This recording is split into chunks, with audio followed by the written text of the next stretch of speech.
Sure, Don's pushing me along. Welcome to the Board of Assessors meeting on Wednesday, September 14th, 2022 here at Center Square.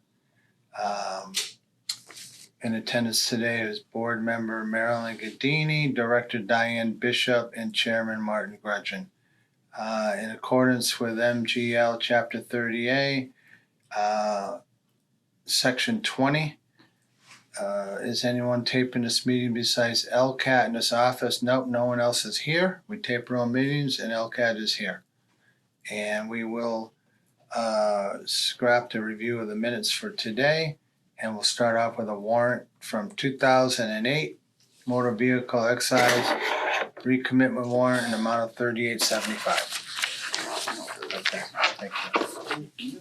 Marilyn, can you just pull that microphone out from behind your laptop and just move it to your right? I'm sorry. No, that's fine. I should have known earlier. It was behind the laptop. Oh. Really be great. And the 2009 motor vehicle excise recommitment in amount of $52.50.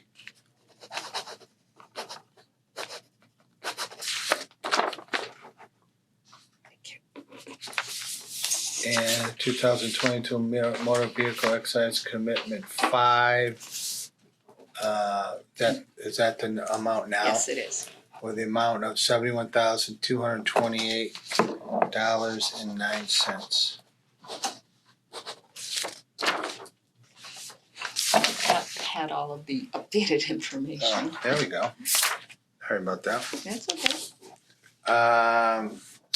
We got a couple reports. Motor vehicle excise abatement report for 2021 and 22 for $5,011.35. It is that one.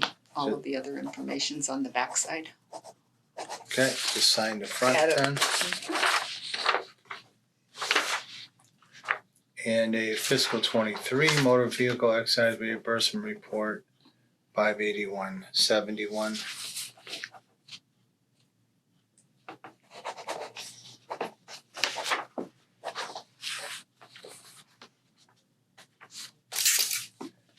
And 2010 personal property abatement for $535.75. These were the Going way back.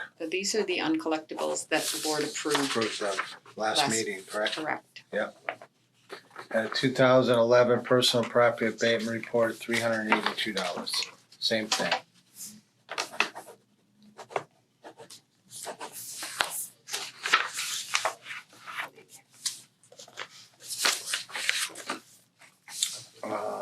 LA3 sales report. That's nice. I never had one kind of printed out before. Is that yours? That's not the LA3 sales Oh, report. it says that at the top, that's all. That's for later. Okay. I did look at this pretty good.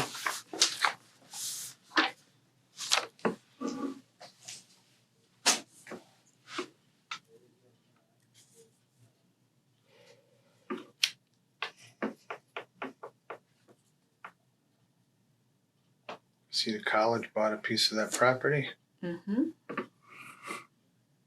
Going there tomorrow. Marilyn, any questions on the LA3? No, a lot of private transfers. Yeah. A lot in the 80 percentile, few in the 90s this time. They're all over. Mm-hmm. See what happens in the next 2 months. Okay.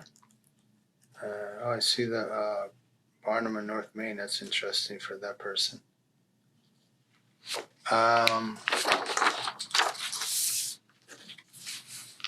Here's my agenda.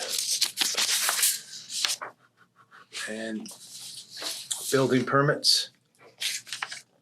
One new dwelling, Diane, I believe. There is only one on this report, but there were actually two because someone created a new parcel, and so are unable to be able to pull it. as part of the report, but there were two. This Two would new be Okay, a new parcel that was carved out of 71 Hamden Road, right at the corner of the entrance of the school, and a permit has been taken out to put a new house there. okay. Doesn't matter if it says above ground pool when it's an in-ground pool. I mean, that'll be picked up by us at some point, right? It will be picked up by us, but if the permit said above ground, I that's don't what think we. for that price and size it could possibly be true. Okay, well, let me. Which one are we talking about, Marty? We are talking about this one. This one right here says in ground. No, right above it. Okay, That's all. okay. Just I by will- price and size. I will look That's that. a normal size of a in-ground. Okay, And it's more expensive than the in-ground below it. I will review it and make sure it gets updated in our information.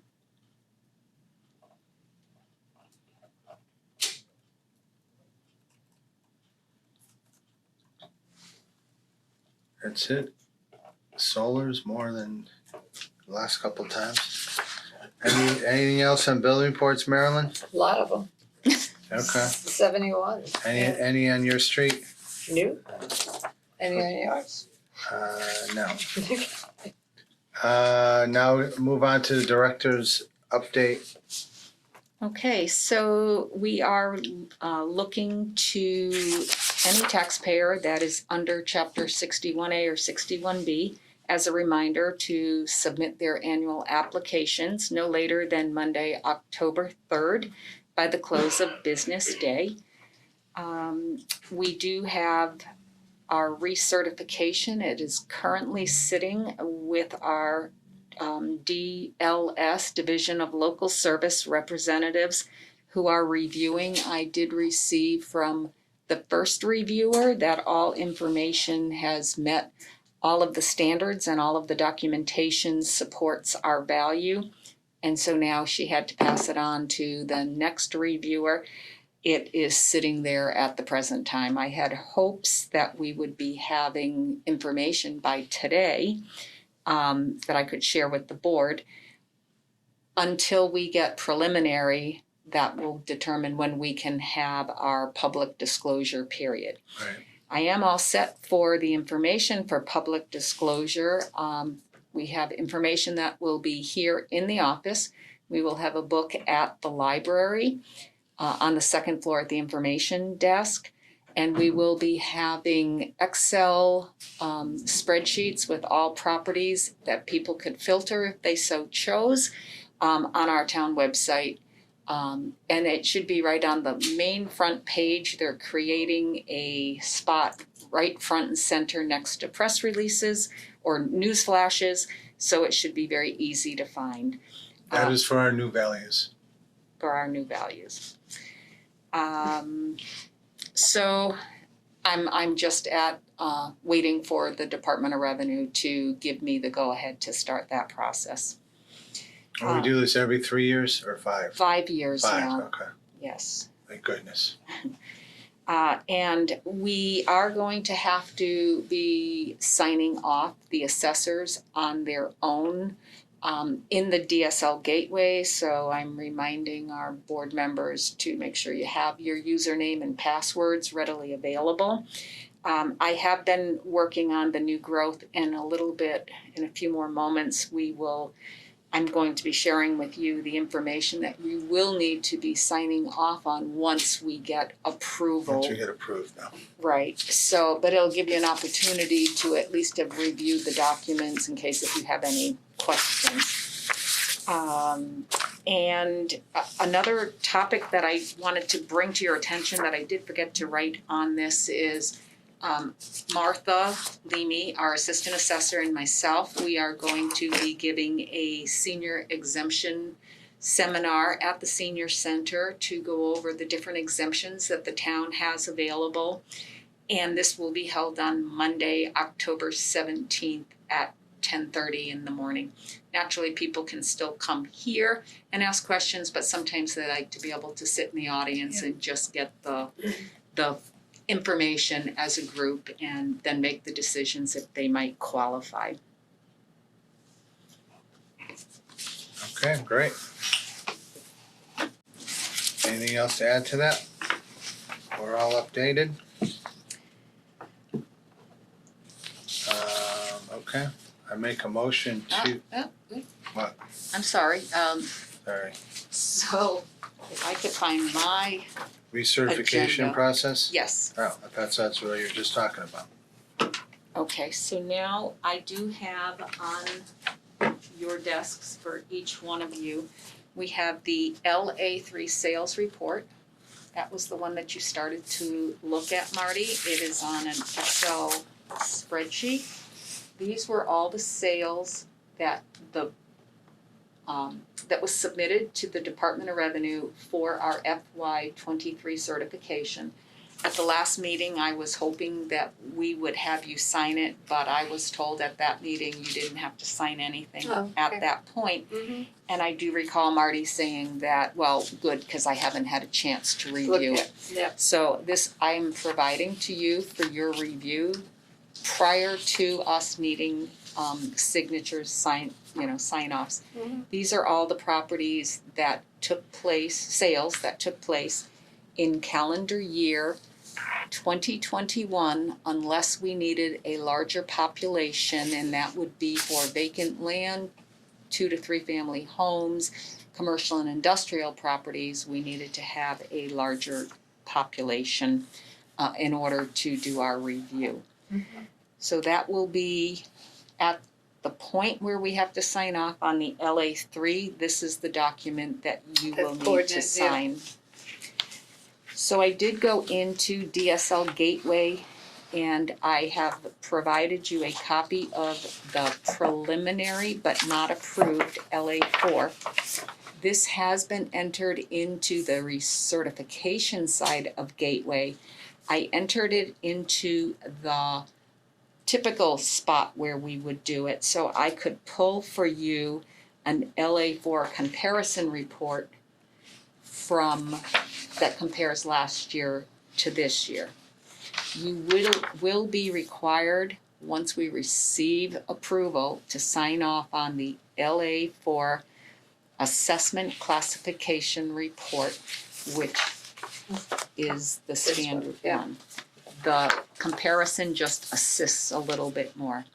And then the last document that you will be required to sign off once I have all approval is the growth for FY23. And I have submitted to the DLS advisor a preview of our new growth in case if she says, this is not what we would consider new growth. This is, or she may say it all looks good. This is the document you will be needing to sign off on. And I highlighted at the very bottom the total new growth, but this number is just up in the air until we have approval. And then we have this, which is an overview of our LA13 growth document, and it gives us a 3-year average. So I would like the board to take those documents home and review them at their leisure. If you have any questions, you know I am definitely available to answer any of them. And we're hoping that this is going to move along. We'll get our preliminary certification, have the public disclosure, and then these will require signatures to continue to move for final certification. And the ASR is for the new value, right? Correct. Okay. Yeah, I'd like to look at the ASRs. Yes. They're much closer to what we should be. It's just that we've had a very They have to come down next year though. the real estate market. And to be honest with you, I know you just said next year they'll be coming down, I didn't but say that. you didn't say that? Nope. Oh, He said calm down. Oh, calm down. Yes. I was gonna say, cause we've still been reviewing what's The mask is happening in. blocking your ears. Yes, there you go. No, actually, because I have to do it for my reports, what happened on MLS for the last 6 months and the prior 6 months. And we used our values kind of like between 2 and 800,000, showed 12% increase. Mhm. But now it shouldn't do that. So save September 1st to March 1st, and then March 1st to our 9/1/22 is up 12% Mm-hmm. value wise. Mm-hmm. Not that we're going up that high, but now I think it'll calm down. I'm seeing that it's slowing down. Yeah, yeah. And we're getting our first price reductions Yeah. Mhm. in all price levels right now. Mhm. There's still some that are closing above, but not outrageous like it had been. Mhm. Yeah. Okay, so we sign nothing until we get our recertification. Right, just take the opportunity to Yep. review it. Absolutely. And then I do have one more item that did not make the agenda, and there's no decisions to be made, but I want you to be aware that it did come in, that we did receive a notice of intent to withdraw a portion of land that is currently under Chapter 61A. Oh, okay. And this is for the property where they have been talking about trying to have a cell tower put on Meadowbrook Road. Yeah.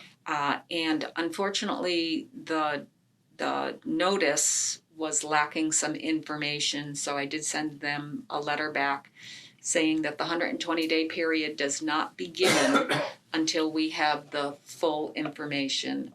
We were missing the attachment to show us where they were withdrawing the land, and they were referencing several times the wrong chapter program that they were under. So if they withdraw, they can put a cell tower? If it's approved, and I believe this has all gone through planning, and I'm not quite sure of the final decision on planning, but the law requires anyone who is under one of the programs, 61, 61A, or 61B, if they go to withdraw to convert to a different use, they need to notify the Board of Assessors, the Conservation, the Planning Board, and whether, in our case, the Town Council, in our form of government.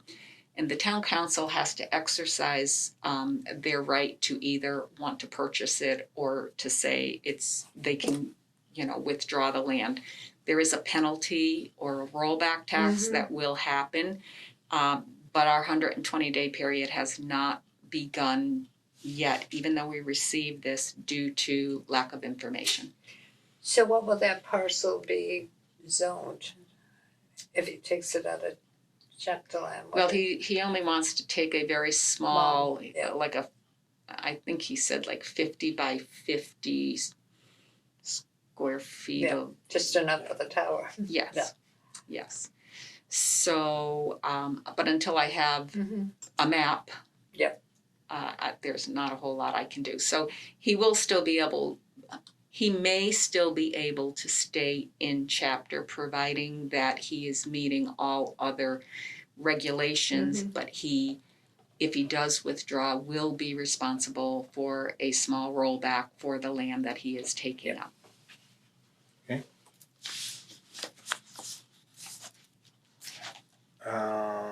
And that's it for open session, I believe. Mm-hmm. Make a motion to go into executive session to do ATV abatement updates. And we'll return open session, record our votes, and make motion, roll call vote. Marilyn Gadini, Yes. Martin Grudgeon, yes.